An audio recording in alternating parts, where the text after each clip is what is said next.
Bismillah,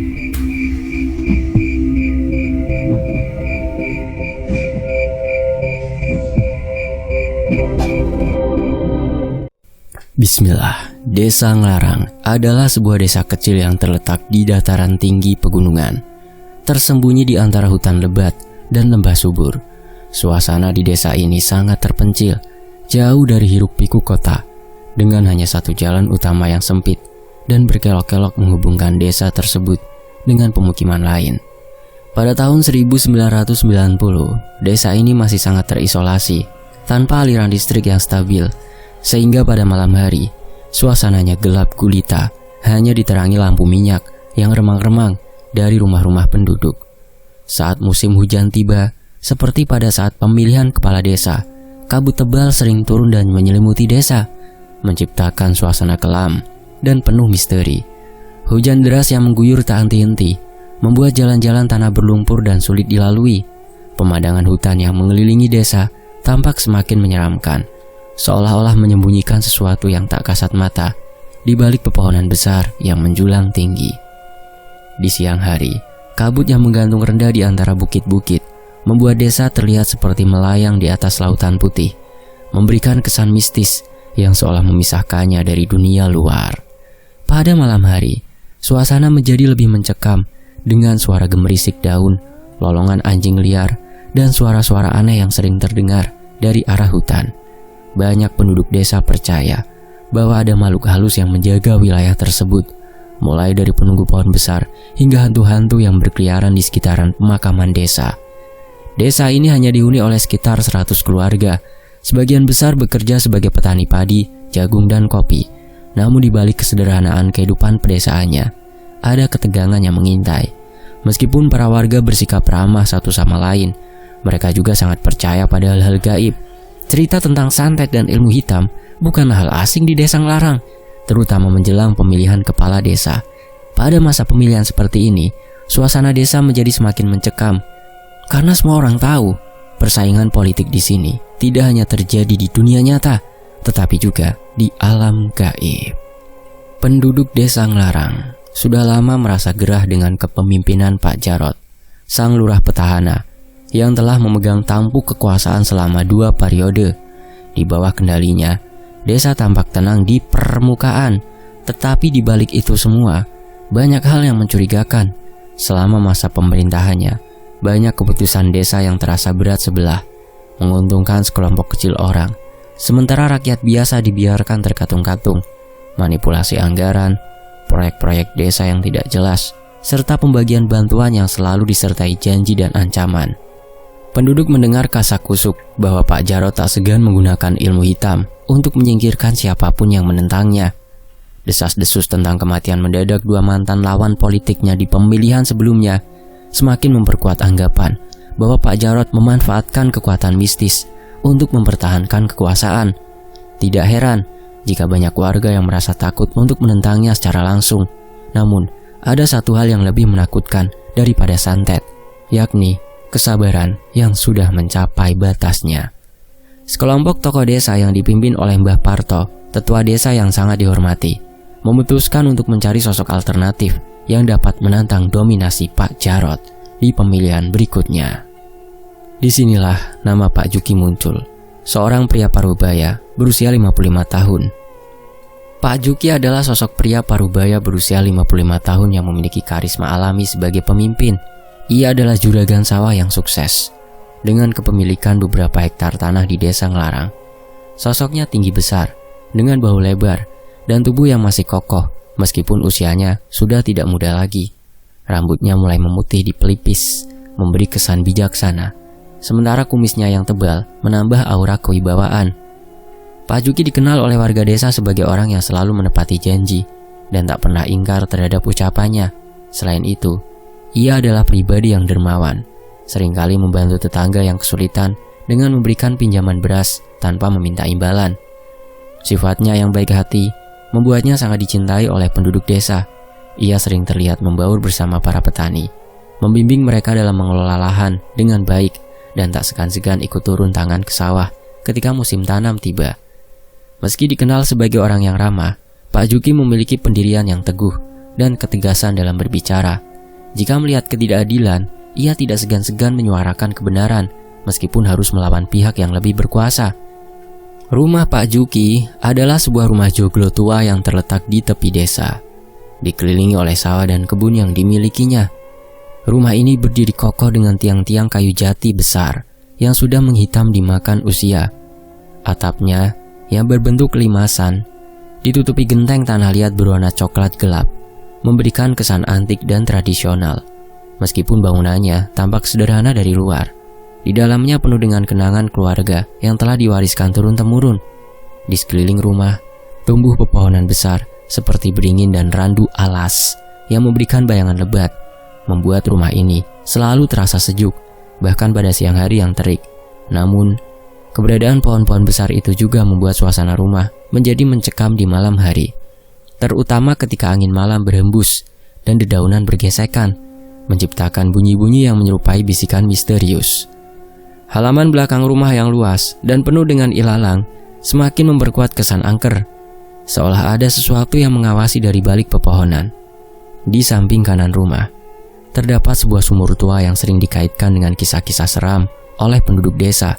Sumur itu dikelilingi pagar bambu, namun suaranya yang menggema ketika ada benda jatuh ke dalamnya membuat bulu kuduk merinding. Banyak orang yang mengaku melihat bayangan hitam di sekitar sumur tersebut pada malam hari. Pak Jarot adalah lurah petahana yang telah memimpin desa Ngelarang selama 2 periode. Pria berusia 60 tahun ini memiliki wajah keras dan tubuh kurus, namun tatapan matanya tajam menusuk, mencerminkan ambisi besar dan kecerdikan yang berbahaya. Dikenal sebagai politisi licik, Pak Jarot tak ragu menggunakan cara-cara kotor demi mempertahankan posisinya sebagai pemimpin. Saat berbicara, suaranya tegas, lancar, namun penuh tipu daya, seolah selalu menyembunyikan maksud tersembunyi di balik setiap kata yang ia ucapkan. Di balik layar, Pak Jarot menggunakan berbagai cara mistis untuk menakut-nakuti lawan politiknya.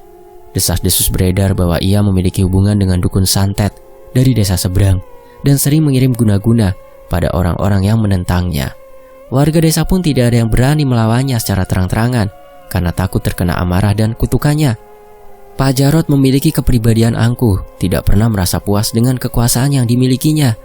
Ia selalu memandang rendah lawan-lawannya dan beranggapan bahwa siapapun yang berani menentang kepemimpinannya harus disingkirkan, baik dengan cara kasar maupun halus. Ketika melihat Pak Juki, ia mulai mengumpulkan dukungan warga. Disinilah nama Pak Juki muncul. Juragan sawah yang terkenal baik hati dan rendah hati. Pak Juki bukanlah orang yang ambisius dan jauh dari kesan seorang politisi. Namun justru karena sifatnya yang tulus dan dermawan, ia dihormati oleh seluruh lapisan masyarakat. Ketika para tokoh desa datang ke rumahnya pada suatu malam, Pak Juki terlihat ragu, duduk di kursi bambu di serambi rumah joglo tuanya. Ia mendengarkan permohonan Mbah Parto dengan kepala tertunduk, merenungkan resiko yang harus ia tanggung jika menerima permintaan tersebut. Aku ini cuma petani biasa, Mbah. Apa bisa aku melawan kekuatan Pak Jarot? Gumam Pak Juki lirih. Pandangannya menerawang ke halaman depan rumah yang diselimuti bayangan pohon besar. Tapi warga butuh seseorang yang bisa menjadi harapan, Pak Juki. Kalau bukan panjenengan, siapa lagi yang berani berdiri melawan Pak Jarot? Kita sudah terlalu lama hidup di bawah bayang-bayang ketakutannya. Mbah Parto menekankan dengan suara pelan namun penuh ketegasan. Pak Juki terdiam. Ia tahu benar apa yang Mbah Parto maksud. Selama ini, banyak warga yang diam-diam mengeluhkan kebijakan Pak Jarot yang seenaknya.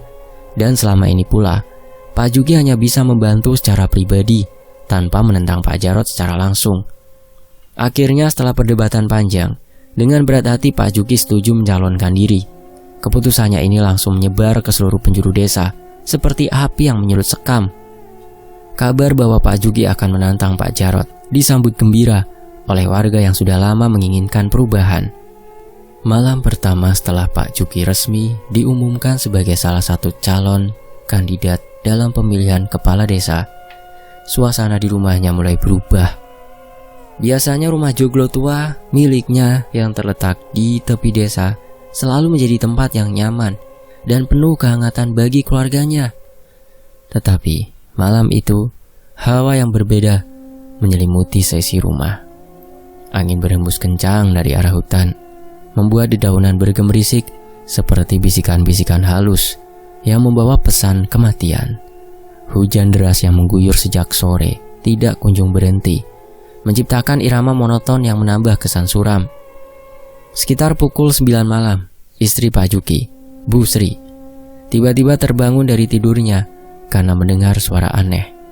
Di tengah denting rintik hujan di atap, samar-samar terdengar suara gemerisik seperti aliran air dari belakang rumah. Penasaran, Bu Sri melangkah keluar kamar, melewati ruang tengah menuju dapur. Ketika sampai di dekat pintu belakang, ia mendapati sesuatu yang mengejutkan. Cairan merah kental mengalir dari celah bawah pintu kayu, meninggalkan jejak panjang seperti darah segar. Aroma amis menyengat langsung menusuk hidungnya. "Pak, Pak!" teriaknya sambil mundur dengan gemetar. Pak Juki yang masih terjaga membaca Al-Quran di ruang tengah segera menghampiri. Saat melihat jejak darah tersebut, ia tahu bahwa ini bukanlah kejadian biasa. Suasana mencekam menyelimuti seisi rumah. Dengan hati-hati ia membuka pintu belakang, dan di sanalah mereka melihatnya. Ayam-ayam peliharaan Pak Juki tergeletak mati di halaman belakang. Bulu-bulunya yang basah kuyup oleh hujan membuat pemandangan itu semakin tragis. Semua ayamnya, 5 ekor ayam jago kesayangan yang biasanya gagah berkokok, kini terkapar dengan mulut berbusa dan leher terpelintir seperti dipatahkan paksa. "Ya Allah, apa ini?" Bu Sri menutup mulutnya, menahan rasa ngeri yang menggelegak. Pak Juki mendekat, memeriksa bangkai-bangkai ayam tersebut. Cairan merah yang mereka lihat tadi memang berasal dari sana. Tetapi anehnya, tidak ada tanda-tanda luka. Darah itu seolah keluar dari dalam tubuh ayam tanpa sebab. Pak Juki menghela nafas panjang. Pandangannya menerawang ke kegelapan pekarangan belakang rumah yang diterangi kilatan petir sesekali. Mereka mulai bergerak. Apakah ini awalnya? Gumam Pak Juki dalam hati. Malam itu Pak Juki tahu bahwa teror yang selama ini hanya desas-desus bagi warga kini telah sampai ke pintu rumahnya. Namun kejadian itu hanyalah permulaan. Tidak lama setelah peristiwa di belakang rumah, berbagai gangguan supranatural mulai muncul. Setiap malam, pintu rumah berderik sendiri, seolah-olah ada yang mencoba masuk. Suara langkah kaki terdengar di atap seperti seseorang yang sedang berjalan di atas genteng. Kadang-kadang terdengar suara ketukan dari dalam dinding, padahal tidak ada siapapun di sana. Suara tangisan lirih dari arah dapur juga semakin sering terdengar, membuat bulu kuduk semua orang yang mendengarnya meremang. Puncaknya terjadi pada malam ketiga, ketika hujan turun deras tanpa henti. Sekitar pukul 2 dini hari, Pak Juki terbangun oleh suara tangis wanita yang sangat dekat, seperti berasal dari halaman depan. Dengan hati-hati ia melangkah ke jendela dan mengintip keluar. Apa yang dilihatnya membuat jantungnya hampir berhenti. Sesosok wanita berbaju putih dengan rambut panjang terurai berdiri di tengah halaman. Wajahnya tertutup rambut, tetapi dari arah kepalanya mengalir cairan hitam pekat seperti darah kental. Wanita itu tidak bergerak, hanya berdiri menatap ke arah rumah dengan posisi yang kaku. Seketika Pak Juki tahu bahwa ini bukan manusia. Ada aura gelap yang menguar dari sosok itu, membuat udara di sekelilingnya terasa beku dan menyesakkan. Dengan cepat, Pak Juki menarik diri dari jendela, menahan nafasnya sambil memejamkan mata. Ia merapalkan doa-doa yang dihafalnya dengan suara bergetar. Tangis wanita itu semakin keras, seakan mendekat ke arah pintu. Namun setelah beberapa menit, suara itu tiba-tiba menghilang ketika Pak Juki memberanikan diri untuk melihat kembali. Sosok wanita tersebut telah lenyap. Keesokan harinya, Pak Juki merasa perlu mencari bantuan. Ia mendatangi Mbah Suro, seorang paranormal tua yang dikenal memiliki pengetahuan luas tentang hal-hal mistis. Mbah Suro adalah sosok tua renta berusia sekitar 80 tahun yang telah hidup di desa Nglarang sejak masih muda. ia tinggal di sebuah rumah kecil di tepi hutan desa, jauh dari keramaian, dengan rambut putih panjang yang sering dibiarkan tergerai dengan jenggot tebal. Mbah Suro memiliki penampilan yang membuat orang-orang menganggapnya misterius dan penuh wibawa. Meskipun tidak banyak bicara, kehadirannya selalu menciptakan suasana damai. Warga desa sering datang ke rumahnya untuk meminta nasihat atau bantuan spiritual, baik untuk pengobatan maupun pelindungan dari kekuatan mistis. Mbah Suro tidak pernah memanfaatkan ilmunya untuk hal-hal buruk. Baginya, kekuatan spiritual hanya alat untuk mendekatkan diri kepada Tuhan dan membantu orang-orang yang teraniaya. Mbah Suro memiliki hubungan baik dengan Pak Juki. Rumah Mbah Suro dikelilingi oleh pohon beringin tua yang besar dan angker. Ketika Pak Juki tiba, Mbah Suro sudah menunggunya di serambi rumah. "Aku sudah tahu kau akan datang, Juki," ujar Mbah Suro tanpa menoleh. Pandangannya menatap ke arah pepohonan dengan mata yang terpejam. "Mereka sudah mulai menyerangmu." "Apa yang harus aku lakukan, Mbah?" "Aku tidak punya kekuatan untuk melawan ini," kata Pak Juki dengan suara berat, hampir putus asa. Mbah Suro berdiri perlahan, lalu berjalan ke dalam rumahnya. Ketika ia kembali, di tangannya tergenggam sepotong kain putih kecil yang sudah diisi dengan rajahan-rajahan Arab dan beberapa rempah kering. Ia menyerahkan jimat itu kepada Pak Juki dengan wajah serius. "Pakailah ini, gantungkan di pintu depan dan pintu belakang rumahmu. Tapi ingat, yang lebih penting dari jimat ini adalah kekuatan doa dan keyakinanmu. Mulai malam ini, lakukan sholat malam dan bacalah surah-surah pelindung setiap selesai sholat. Mereka tidak akan berhenti sampai kau lemah. Kau harus lebih kuat dari mereka. Dekatkan dirimu kepada Tuhan, Juki. Hanya itu satu-satunya perlindungan yang bisa kau andalkan." Pak Juki mengangguk pelan, menggenggam jimat tersebut erat-erat. Ia tahu perang yang akan dihadapinya bukan hanya perang fisik, tetapi juga perang batin. Malam demi malam, ia melakukan apa yang dinasihatkan Mbah Suro. Setiap dini hari, ia bangun untuk melakukan sholat tahajud. Setiap selesai sholat, ia membaca ayat-ayat Al-Quran dengan khusyuk, memohon perlindungan dari Yang Maha Kuasa. Meskipun begitu, serangan tidak berhenti. Pada suatu malam, Pak Juki terbangun oleh suara dentuman keras di atap rumah. Ketika ia berlari keluar, ia terperanjat melihat api melayang berwarna merah menyala. Banaspati, salah satu makhluk gaib berwujud api yang dipercaya sebagai pembawa malapetaka. Api itu berputar-putar di atas rumahnya, seolah mencari celah untuk masuk. Dengan gemetar, Pak Juki mengumandangkan azan di depan rumahnya. Suaranya yang lantang dan penuh keyakinan akhirnya membuat Banaspati itu menjauh, menghilang ke dalam kegelapan gelapnya malam. Pak Juki menyadari bahwa serangan ini tidak hanya berasal dari satu orang. Ada lebih dari satu kekuatan gelap yang mengincarnya. Ia tahu selain Pak Jarot, ada calon lain yang bersekongkol untuk menghancurkannya. Tetapi meskipun ancaman ini semakin besar, Pak Juki tidak gentar. Ia memutuskan untuk tetap maju dan melawan, bukan hanya untuk dirinya sendiri, tetapi juga untuk harapan warga desa Ngelarang yang ingin terbebas dari cengkraman kegelapan yang selama ini menyelimuti desa mereka. Rapat desa diadakan untuk memperkenalkan para calon kepala desa. Rapat tersebut diadakan di balai desa, sebuah bangunan sederhana yang biasanya digunakan untuk acara-acara resmi. Malam itu, balai desa penuh sesak oleh penduduk yang ingin menyaksikan langsung bagaimana ketiga calon beradu gagasan. Pak Jarot, yang hadir dengan pengawalan beberapa orang suruhannya, duduk di kursi utama dengan aura sombong yang memancar jelas. Pak Juki, sebaliknya, hadir hanya ditemani beberapa tetua desa, sementara para pendukungnya duduk di barisan belakang dengan wajah penuh harapan. Saat debat dimulai, Pak Jarot memanfaatkan kesempatan itu untuk mendiskreditkan Pak Juki. Dengan senyum sinis, ia berdiri di depan panggung dan mulai menyampaikan pidato yang penuh sindiran.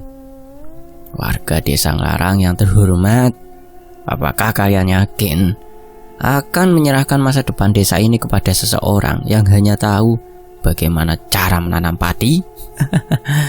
Apa pengalaman yang dimiliki Pak Juki dalam mengelola desa kita? Kita butuh pemimpin yang kuat dan berwibawa, bukan petani yang hanya bisa memikirkan sawahnya. Beberapa orang yang hadir mengangguk setuju. Tetapi sebagian besar justru terlihat muak dengan cara Pak Jarot menghina lawannya.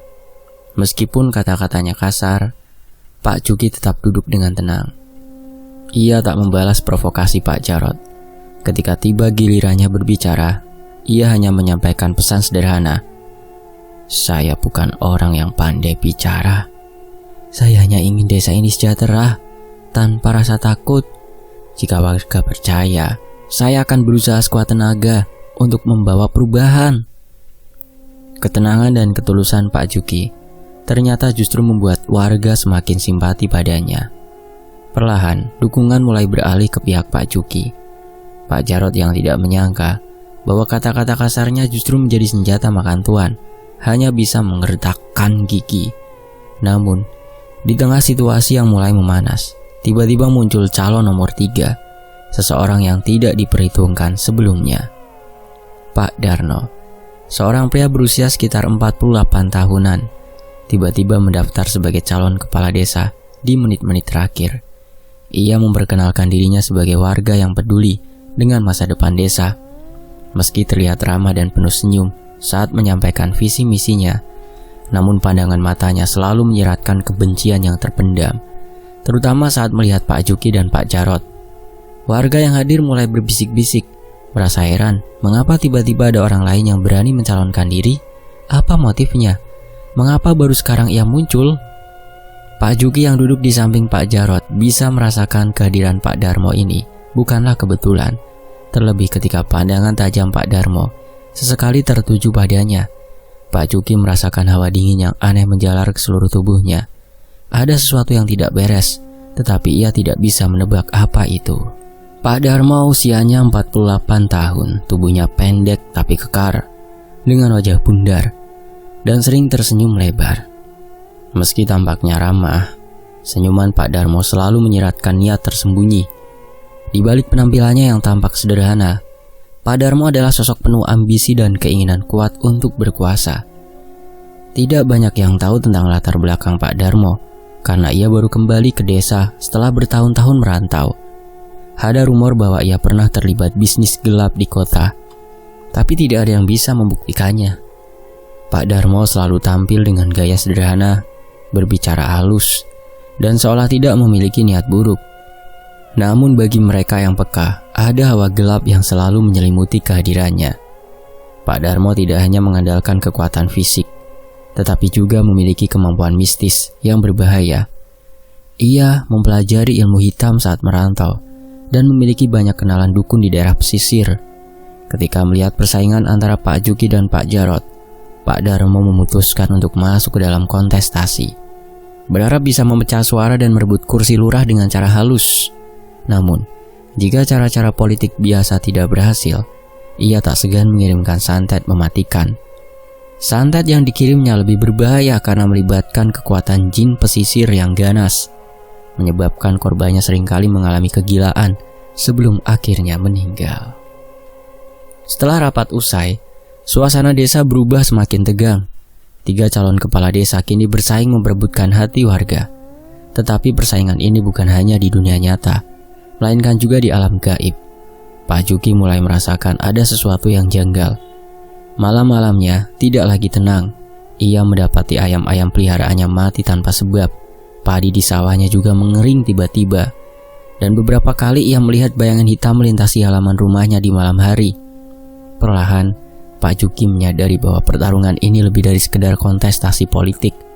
Dua lawannya bukan hanya ingin menang, tapi mereka juga ingin menghancurkannya. Malam itu, ketika jarum jam menunjukkan pukul 1 dini hari, Pak Juki terbangun dengan tubuh yang seakan terbakar oleh api.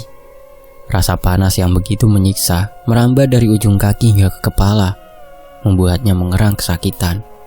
Peluh deras membasahi tubuhnya, seakan-akan ia baru saja dikeluarkan dari kobaran api. Tubuhnya menggigil tak karuan, padahal cuaca di luar begitu dingin karena hujan yang baru saja reda. Pandangannya berkunang-kunang dan sekujur tubuhnya bergetar hebat. Ia berusaha bangkit dari tempat tidur, tetapi rasa panas yang tak tertahankan membuatnya terjatuh kembali ke atas kasur. Bu, Bu. Pak Juki berusaha memanggil istrinya yang sedang tertidur di kamar sebelah. Suaranya parau, nyaris tak terdengar. Bu Sri yang mendengar rintihan suaminya langsung terbangun. Ia berlari ke kamar dan menemukan Pak Juki tengah meringkuk.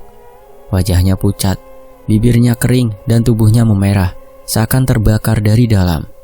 Dengan panik, Bu Sri memegang tangannya dan terkejut ketika merasakan panas yang luar biasa menjalar dari kulit Pak Juki. Rasanya seperti menyentuh bara api. "Astagfirullah, Pak, apa yang terjadi dengan Bapak?" teriak Bu Sri, bingung harus berbuat apa. Pak Juki hanya menggeleng lemah, berusaha menahan rasa sakit yang kian menusuk. Dalam keadaan setengah sadar, ia tahu ini bukanlah penyakit biasa. Ini pasti serangan gaib, santet. Seseorang telah mengirimkan santet kepadanya untuk membakar tubuhnya hidup-hidup. Hawa panas yang membakar itu seolah berasal dari dalam jiwanya sendiri. Ia menggeliat di atas kasur, mencoba menahan rasa sakit yang tiada tara. Bibirnya komat kamit melafalkan ayat-ayat suci Al-Quran. Menyadari kondisi suaminya yang kian memburuk, Bu Sri segera berlari keluar rumah untuk meminta bantuan. Ia mengetuk pintu rumah Dukun Parmin. Seorang dukun kampung yang rumahnya tidak jauh dari rumah mereka. Dukun Parmin pun segera datang setelah mendengar cerita Bu Sri. Dengan wajah serius, ia memandangi tubuh Pak Juki yang terbujur lemas, dengan kulit memerah seperti terbakar. Mata dukun itu menyipit, mengamati aura yang menyelimuti tubuh Pak Juki. "Ini bukan demam biasa," gumam Dukun Parmin pelan. "Ini adalah santet api neraka. Seseorang mengirimkan kekuatan jahat ini untuk membakar jiwanya. Santet ini sangat berbahaya, karena jika tidak segera diatasi, panasnya akan merusak seluruh organ tubuh dari dalam, dan itu akan bisa menghancurkannya." Dukun Parmin segera mengeluarkan beberapa benda dari tas hitamnya, bunga kenanga, sejumput rambut manusia, kembang telon, dan kain kafan kecil yang sudah menguning. Ia mulai merapalkan mantra-mantra pemanggil ruh pelindung sambil mengusapkan kain kafan ke tubuh Pak Juki. Namun, usaha Dukun Parmin tidak membuahkan hasil. Semakin kuat mantranya, semakin panas tubuh Pak Juki. Aura merah gelap menguar dari tubuhnya, membuat seisi ruangan terasa pengap dan menyesakkan. "Tidak bisa, kekuatan ini terlalu besar untukku," ucap Dukun Parmin akhirnya. Suaranya penuh keputusasaan. "Kau harus segera membawa dia ke Mbah Suro. Hanya beliau yang bisa menahan serangan ini." Dengan penuh perjuangan, Bu Sri dan beberapa tetangga membawa Pak Juki yang sudah nyaris tak sadarkan diri ke rumah Mbah Suro. Ketika mereka tiba, Mbah Suro sudah menunggu di depan rumahnya, seakan sudah tahu apa yang sedang terjadi. "Masuklah cepat," perintah Mbah Suro dengan suara tegas. Pak Juki diletakkan di atas tikar yang digelar di ruang tengah. Mbah Suro segera memulai ritualnya. Ia mengelilingi tubuh Pak Juki sambil memegang sebilah keris tua yang diwarisi dari gurunya. Dengan penuh konsentrasi, Mbah Suro merapal doa-doa khusus untuk menetralisir kekuatan santet tersebut. Setiap kalimat yang diucapkan Mbah Suro terasa menggetarkan, seolah membangkitkan kekuatan gaib yang tak terlihat. Sesekali ia menggerakkan keris di atas tubuh Pak Juki, membentuk pola-pola aneh yang memancarkan sinar kehijauan. Suara teriakan Pak Juki menggema di seluruh ruangan. Tubuhnya menggeliat tak terkendali. Keringat mengalir deras, dan matanya terbelalak penuh kesaktian. Tetapi Mbah Suro tidak gentar. Ia terus melanjutkan ritualnya hingga akhirnya, setelah berjam-jam, hawa panas itu perlahan menghilang. Tubuh Pak Juki mulai mendingin, dan ia pingsan dengan nafas tersengal-sengal. "Bah, apa dia akan selamat?" tanya Bu Sri dengan suara bergetar. Matanya penuh air mata. "Untuk sementara, ya," jawab Mbah Suro, meletakkan kerisnya di samping Pak Juki yang masih terbaring lemah. "Tapi serangan ini hanya permulaan. Dia harus memperkuat imannya dan melipat gandakan doanya. Hanya itu yang bisa menyelamatkannya." Hari-hari berikutnya, Pak Juki dirawat di rumah Mbah Suro. Kondisinya memburuk.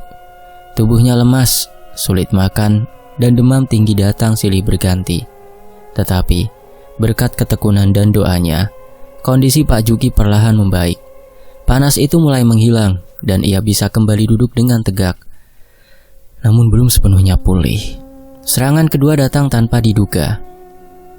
Kali ini, Pak Juki merasakan sakit luar biasa di perutnya, seperti ada sesuatu yang meremas-remas ususnya dari dalam.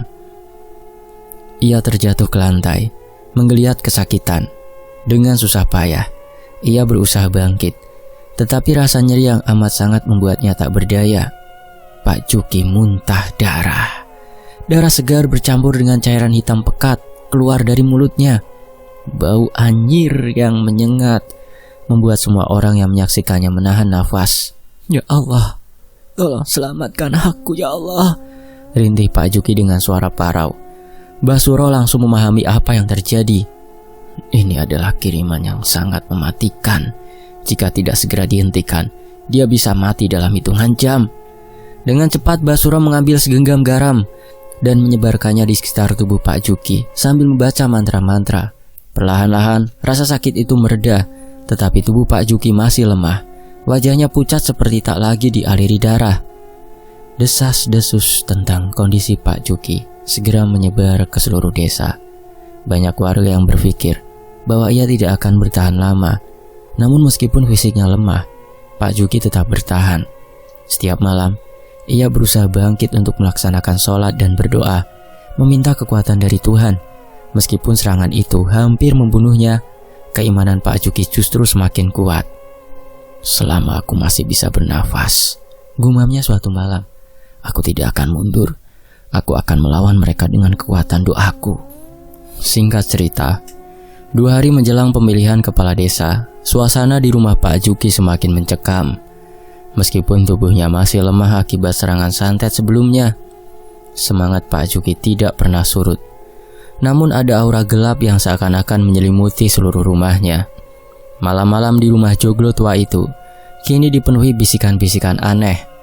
Suara ketukan di jendela yang tak terlihat pelakunya, dan angin dingin yang berputar di dalam kamar tanpa sebab. Malam itu, tepat pukul 11, suasana semakin tak wajar. Langit gelap tanpa bintang, dan awan pekat menutupi bulan, membuat suasana di sekitar rumah Pak Juki terasa lebih suram dari biasanya. Di tengah keheningan malam, tiba-tiba terdengar suara gemuruh yang datang dari arah hutan di belakang rumah. Tanah seolah-olah bergetar, disertai dengan suara-suara aneh seperti raungan binatang buas yang sedang mengamuk. Pak Juki yang sedang duduk di ruang tengah menengadah ke atas, mendengar sesuatu seperti desisan ular besar. Wajahnya mengernyit, tubuhnya kembali merasakan hawa panas yang pernah ia alami sebelumnya. Tiba-tiba, Bu Sri yang sedang menyiapkan teh di dapur menjerit ketakutan. Tangannya gemetar saat menuju ke arah jendela. "Pak, lihat itu!" Suaranya parau, penuh ketakutan. Pak Juki dan beberapa tetua desa yang menemani segera berlari ke arah jendela dan melihat sesuatu yang tak pernah mereka bayangkan. Sesosok makhluk raksasa yang seluruh tubuhnya berlapis api melayang-layang di atas atap rumah mereka. Banaspati, makhluk gaib dari api yang legendaris, menatap tajam ke arah mereka dengan 2 bola mata yang membara. Bentuknya tak jelas, hanya terlihat seperti kumpulan api besar yang berputar-putar dengan gerakan lambat namun pasti. Makhluk itu mendesis, mengeluarkan suara seperti kayu yang terbakar dan gemertak. Setiap kali ia bergerak, hawa panas menguar ke seluruh halaman, membuat dedaunan di pohon besar di sekitar rumah Pak Juki tampak layu seketika. Panasnya begitu menyengat hingga atap joglo mulai berderak, seakan-akan bisa terbakar kapan saja.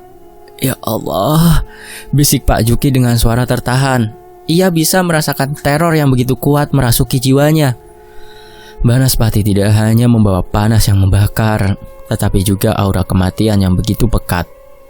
Mbah Suro yang sudah bersiap dengan tasbih dan kitab suci di tangannya segera melangkah ke halaman depan rumah, ditemani oleh beberapa tetua desa lainnya.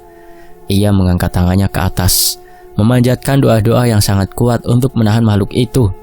Suaranya lantang dan tegas membelah malam yang sunyi. "Ya Allah, Lindungi kami dari makhluk jahat ini. Bismillahirrahmanirrahim, teriak Basuro. Namun Banaspati hanya tertawa. Suaranya menggelegar seperti kobaran api yang berkobar makin besar. Api di tubuhnya berputar semakin cepat, dan ia menukik ke arah rumah Pak Juki. Seakan-akan ingin menerjang mereka semua. Angin kencang tiba-tiba bertiup, menghempas dedaunan dan ranting-ranting pohon. Beberapa jendela rumah Pak Juki pecah berderai, membuat suara kaca yang hancur menggelegar menambah suasana mencekam. "Juki, cepat masuk ke dalam. Lindungi keluargamu," seru Mbah Suro sambil tetap melanjutkan doanya. Tetua desa yang lain mulai berlarian ke halaman, membawa benda-benda yang biasa digunakan untuk menangkis serangan makhluk gaib. Ada yang membawa keris, ada yang menaburkan garam, dan ada pula yang memegang bambu kuning yang dikaitkan dengan benang merah. Namun, Banaspati tidak gentar.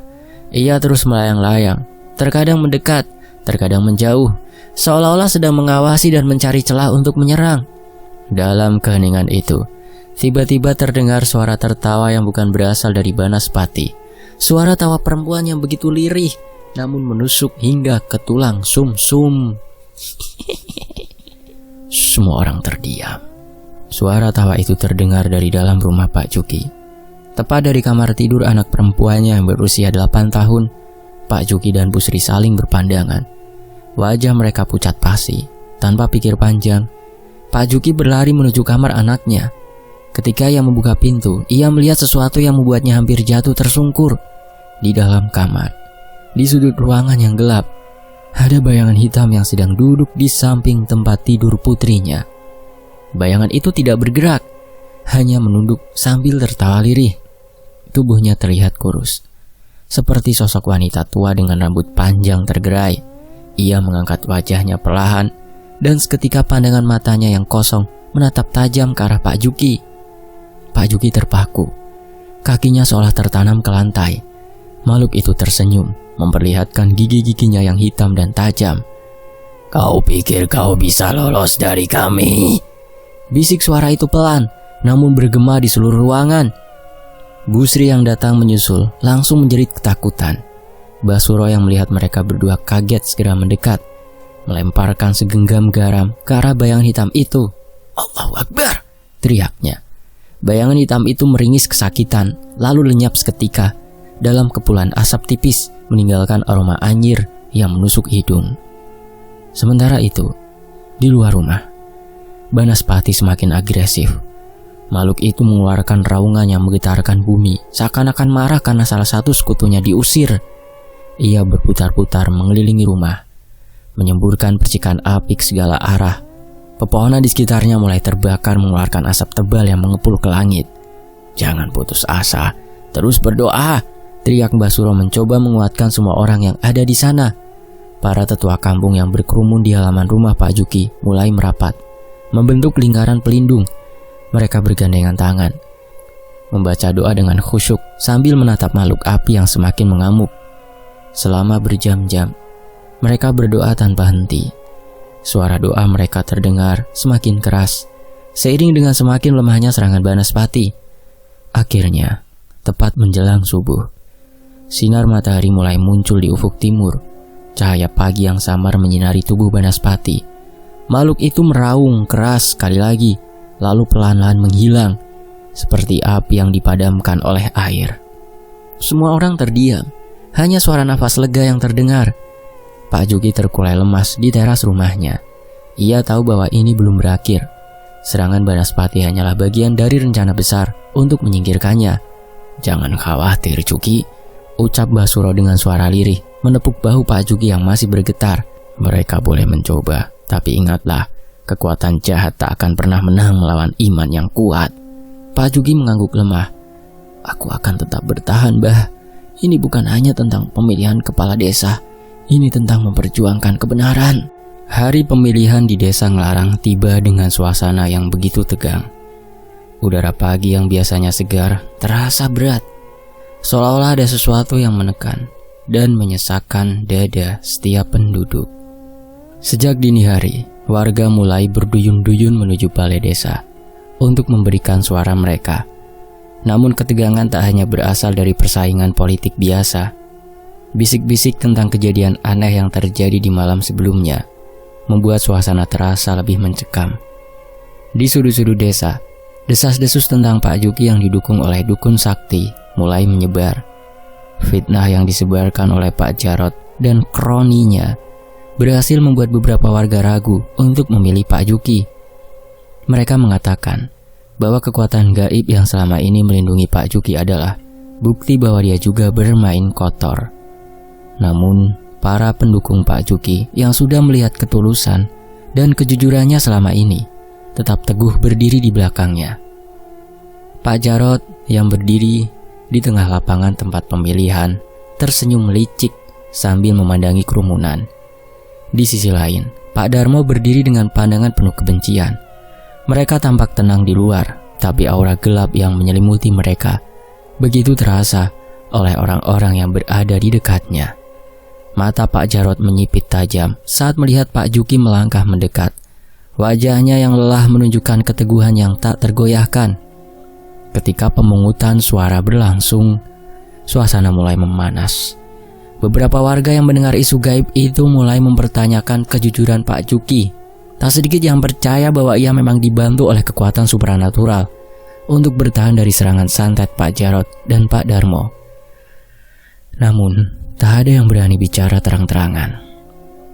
Semua hanya berbisik-bisik di antara satu sama lain. Jangan-jangan benar ya, Pak Juki juga punya pendukung dari dunia lain, bisik seorang ibu-ibu tua di sudut lapangan. Tapi Pak Juki kan orangnya baik, Bu. Masa iya dia pakai bantuan ilmu hitam? Bantah warga lain dengan nada ragu. Semua menjadi semakin tidak pasti.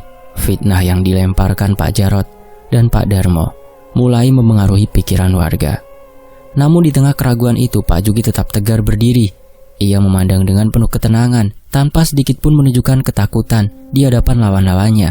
Warga yang mengenalnya tahu bahwa fitnah ini hanyalah taktik licik untuk menjatuhkan nama baiknya.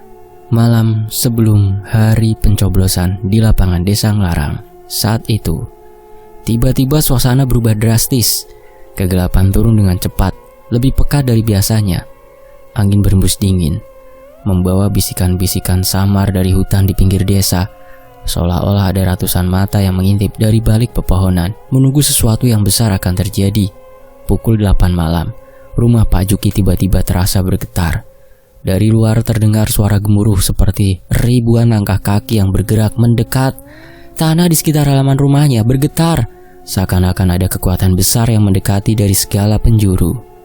Bu Sri dan anak-anaknya yang sedang berada di ruang keluarga saling merapat.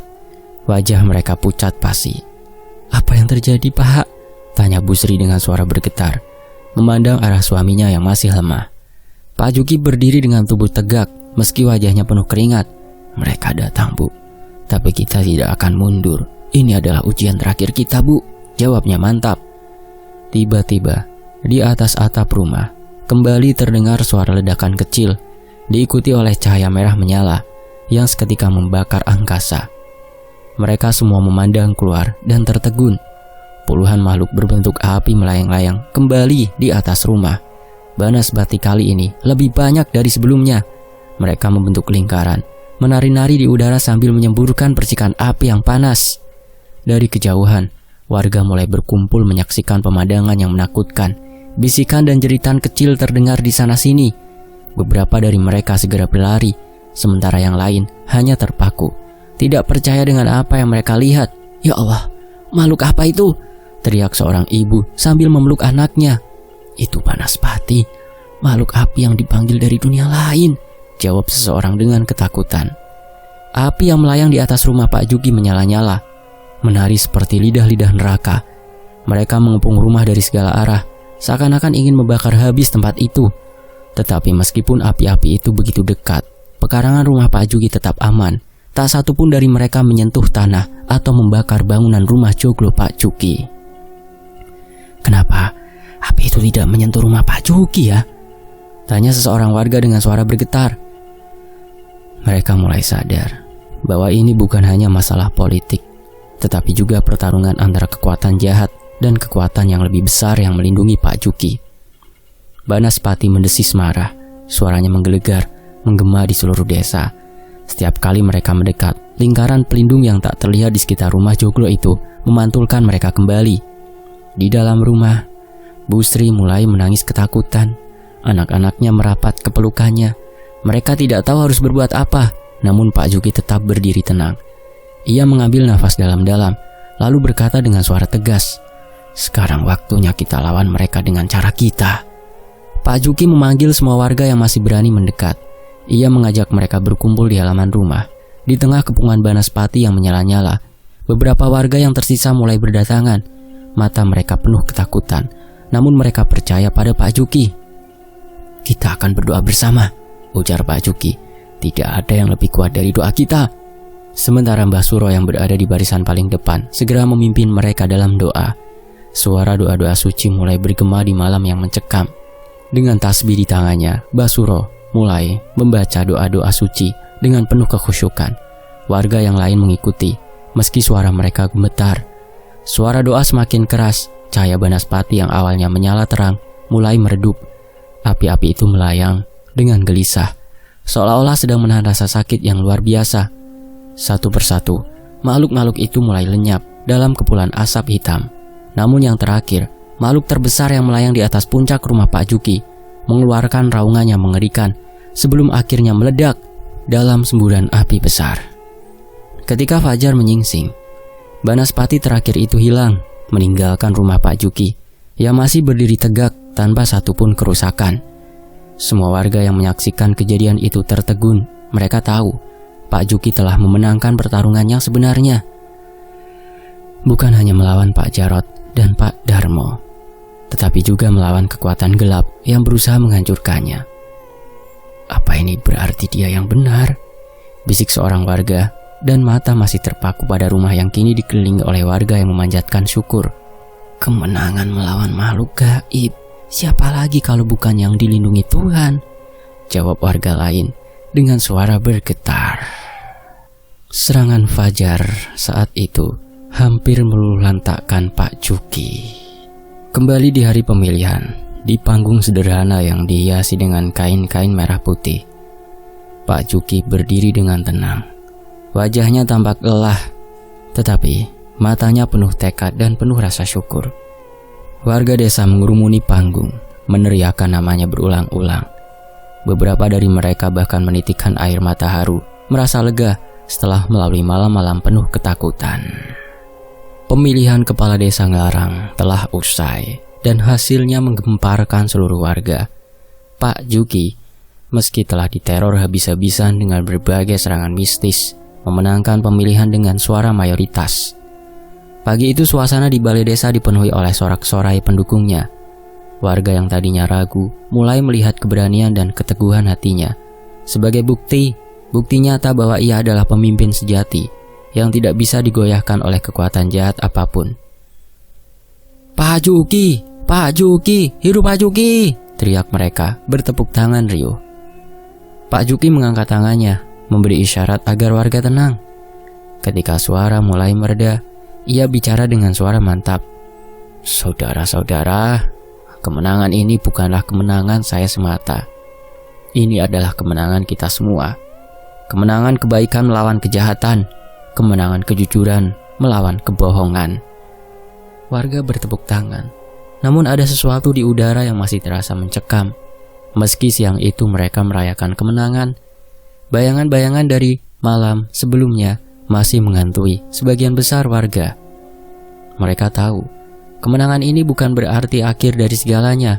Kekuatan jahat yang digunakan Pak Jarot dan Pak Darmo tidak akan lenyap begitu saja. Malam itu, di rumah joglo Pak Juki, di tengah suasana perayaan, tiba-tiba terdengar kabar yang mengejutkan. Pak Jarot, yang biasanya tampil angkuh dan penuh wibawa, jatuh sakit mendadak. Tubuhnya terkulai lemas, wajahnya berubah pucat, dan kedua matanya tampak merah menyala, seperti terbakar dari dalam. Di rumahnya Pak Jarot, suasana begitu panik. Para keluarga yang menemaninya berteriak-teriak, mencoba mencari bantuan. Namun semakin lama, kondisi Pak Jarot semakin parah. Tubuhnya mulai mengering, kulitnya keriput seolah-olah seluruh cairan di tubuhnya diserap habis oleh sesuatu yang tak terlihat. Matanya yang merah terus melotot tanpa bisa terpejam. "Pak, tahan Pak, jangan menyerah," teriak istrinya dengan panik, memegangi tangannya yang panas seperti tersambar petir dan dibakar oleh api. Tapi tak ada respon, hanya raungan rendah dan nafas tersengal yang keluar dari bibirnya yang pecah-pecah. Tiba-tiba, suara tawa lirih terdengar dari sudut ruangan. Semua yang ada di dalam rumah terdiam. Suara itu semakin lama mencekam, semakin keras, seolah-olah mengejek mereka semua. Ketika mereka mencari asal suara, mata mereka terpaku pada cermin besar di ruang tamu. Di dalam pantulan cermin, bayangan sosok hitam tinggi dengan mata merah menyala tampak berdiri di belakang Pak Jarot, menatap mereka dengan senyum menyeramkan. Apa itu?" jerit seorang sanak saudara mundur ketakutan. Sosok hitam itu perlahan mendekat, wajahnya kabur, namun aura jahatnya terasa begitu kuat. Mata merahnya berkedip, dan setiap kali ia bergerak, Pak Jarot merintih kesakitan. Tubuhnya melengkung seperti dipelintir oleh tangan tak terlihat. Para sanak keluarga segera berlarian keluar rumah, meninggalkan Pak Jarot yang terbaring di lantai, menggeliat kesakitan seperti cacing yang terbakar. Kabar tentang sakitnya Pak Jarot menyebar dengan cepat. Pada awalnya, warga mengira ini hanya kebetulan, efek dari kekalahan yang membuatnya stres. Namun setelah beberapa orang yang melihat kondisi Pak Jarot secara langsung, menyaksikan fenomena aneh di rumahnya, kasakusuk mulai beredar. Ada yang mengatakan bahwa ruh jahat sedang menuntut balas. Ada pula yang percaya bahwa Pak Jarot sedang menerima karma, hukuman atas perbuatannya selama ini. Dia itu tidak hanya main politik kotor, dia juga bermain dengan kekuatan klinik yang sangat hitam, bisik seorang warga. "Betul, semalam aku melihat bayangan hitam besar melayang-layang di atap rumahnya," tambah warga lainnya. Makin lama, rahasia yang disembunyikan Pak Jarot mulai terungkap. Beberapa orang terdekatnya yang dulu begitu setia mulai bicara. Mereka bercerita tentang ilmu hitam yang dipelajari Pak Jarot, tentang bagaimana ia menggunakan mantra dan sesajen untuk memastikan kekuasaannya tak tergoyahkan. Ternyata, bukan hanya kampanye kotor yang ia gunakan untuk menjatuhkan lawannya, tapi juga ilmu santet yang sangat berbahaya. Pak Juki yang mendengar kabar ini hanya bisa menggeleng pelan. Ia tahu betapa bahayanya bermain-main dengan kekuatan seperti itu. Ilmu hitam tidak pernah memberi kemenangan sejati, gumamnya. Ia hanya akan menuntut bayaran yang lebih besar di akhir. Sementara itu, Pak Darmo yang menjadi sekutu terdekat Pak Jarot mulai ketakutan melihat apa yang terjadi pada temannya. Ia sadar bahwa waktunya di desa ini sudah habis. Jika rahasia mereka terbongkar semua, bukan hanya warga yang akan menghukumnya, tapi juga makhluk-makhluk gaib yang selama ini ia gunakan. Malam itu sebelum fajar, Pak Darmo mengemasi barang-barangnya dengan terburu-buru. Dengan hanya membawa satu tas kecil, ia menyelinap keluar dari rumahnya tanpa pamit pada siapapun. Ia pergi meninggalkan desa. Wajahnya penuh ketakutan. Ia tidak berani menoleh ke belakang, seolah-olah bayangan-bayangan kelam dari masa lalunya mengejar di setiap langkah. Paginya, ketika warga mendapati rumah Pak Darmo kosong, mereka tahu bahwa ia telah kabur. Bisikan-bisikan segera menyebar di seluruh desa. "Dia melarikan diri, dia pasti takut rahasianya terbongkar. Orang seperti dia memang tidak bisa dipercaya. Ilmu hitamnya mungkin sudah memakan dirinya sendiri." Begitu kata para warga. Dengan kaburnya Pak Darmo dan sakit kerasnya Pak Jarot, warga desa mulai melihat kebenaran yang sebenarnya. Mereka tidak lagi ragu bahwa kedua orang ini telah bersekutu dengan kekuatan kegelapan untuk mempertahankan kekuasaan. Sejak saat itu, nama Pak Juki tak hanya dihormati sebagai pemimpin baru, tapi juga sebagai simbol perlawanan terhadap kejahatan. Singkat cerita, Pak Juki akhirnya dilantik sebagai kepala desa yang baru, sah, dengan dukungan penuh dari seluruh warga. Tapi baginya, kemenangan ini bukanlah tentang kekuasaan. Ini adalah kemenangan melawan ketakutan, melawan kejahatan yang mencoba menghancurkan dirinya dan keluarganya. Ia memimpin dengan bijak, berusaha memulihkan ketentraman desa yang telah lama hilang. Dan meskipun malam-malam mencekam itu telah berlalu, warga desa Nglarang takkan pernah melupakan bagaimana pemimpin mereka berdiri teguh di tengah teror, menghadapi bukan hanya lawan politik, tetapi juga kekuatan jahat yang tak terlihat. Dan kisah ini pun selesai. Seluruh nama tempat kejadian bukan yang sebenarnya. Sampai jumpa di Fakta Sejarah dalam kisah lainnya. Mohon maaf kalau ada salah kata. Saya pamit. Wassalamualaikum. Tetap di Fakta Sejarah. Alhamdulillah.